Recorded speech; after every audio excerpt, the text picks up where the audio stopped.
முளைக்கட்டிய பச்சை பயிறு குழம்பு செய்ய போகிறோம். வாங்க எப்படி செய்யுதுன்னு பார்க்கலாம். ஸ்டவ் ஆன் பண்ணி கடாய் வச்சுருக்கேன். கடாய் காஞ்சிச்சு. இப்போ எண்ணெய் ஊற்றிக்கலாம். ஒரு 2 ஸ்பூன் அளவுக்கு ஊற்றிக்கலாம். சிறிதளவு கடுகு, சிறிதளவு சீரகம். இப்போ கடுகு பொரிச்சு கறிவேப்பிலை போடுறோம். ஒரு பூண்டு நல்லா சிறுவாக அரிஞ்சு வச்சுருக்கேன், அதை போட்டுக்கணும். பூண்டு வதக்கணும்.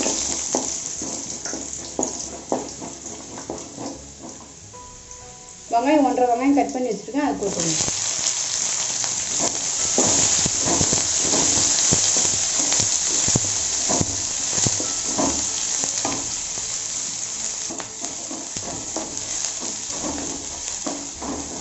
வெங்காயம் இந்த அளவுக்கு வதங்க தக்காளி போடலாம். 1.5 தக்காளி கட் பண்ணி வச்சுருக்கேன், அதை போட்டுக்கலாம்.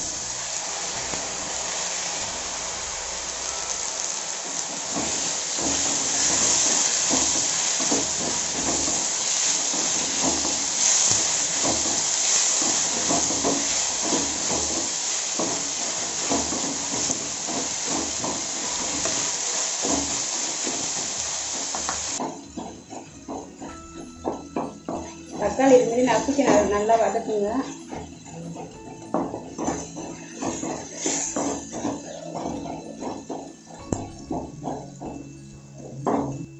தக்காளி ஓரளவுக்கு வதங்கிடுச்சு. இப்போ இந்த ஸ்டேஜில் நம்ம குடமிளகா 1/2 குடமிளகா கட் பண்ணி வச்சுருக்கேன், அது போட்டுக்கலாம். இதையும் ஓரளவுக்கு வதக்கலாம்.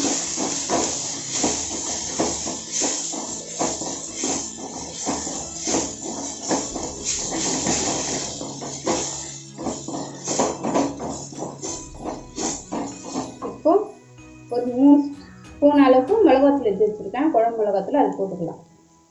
உப்பு போட்டு நல்லா வதக்கிங்க. டக்குல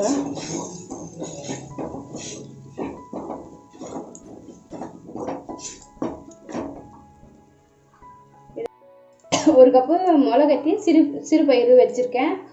நைட்டு ஊற வச்சு காலையில் எடுத்து அந்த தண்ணியெல்லாம் எடுத்துட்டு துணியில், காட்டன் துணியில் நீங்கள் அப்படியே எடுத்து வச்சிங்கன்னா முளையாயிடும் மிஸ்ஸு. அதை எடுத்து நான் போடுறேன். இது உடம்புக்கு ரொம்ப நல்லது. டயட்டில் இருக்கவங்க டயட் சாப்பிட்லாம். இப்போ நான் 1 கப் தண்ணி ஊற்றுறேன்.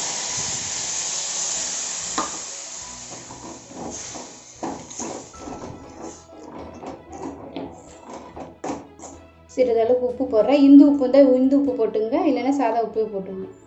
இன்னும் கொஞ்சம் தண்ணி 1/2 கப் தண்ணி ஊற்றி கொஞ்சம் இதெல்லாம் கழுவி எடுத்துடலாம். இது கொஞ்சம் ஒரு 10 நிமிஷம் கொதிட்டோம். இப்போ நம்ம மூடி வச்சுருந்தோம். வாங்க எப்படி இருக்குது பார்க்கலாம். நல்லா கொதிச்சு வந்துடுச்சு.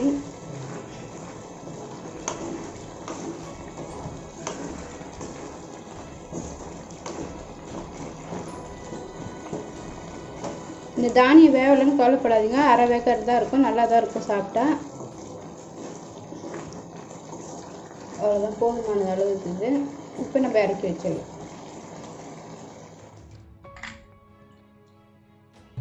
முளைக்கட்டிய பச்சை பயிறு ரெடி ஆயிடுச்சு. குழம்பு இது நீங்கள் பொரியலாகவும் செஞ்சு சாப்பிடலாம், இதுமாரி குழம்பாகவும் சாப்பிட்லாம். இட்லி, தோசை, சப்பாத்திக்கு எதுக்கு வேணாலும் நீங்கள் சாப்பிட்லாம். நல்லாயிருக்கும். நீங்களும் செஞ்சு பாருங்கள், எப்படி இருக்குன்னு சொல்லுங்கள்.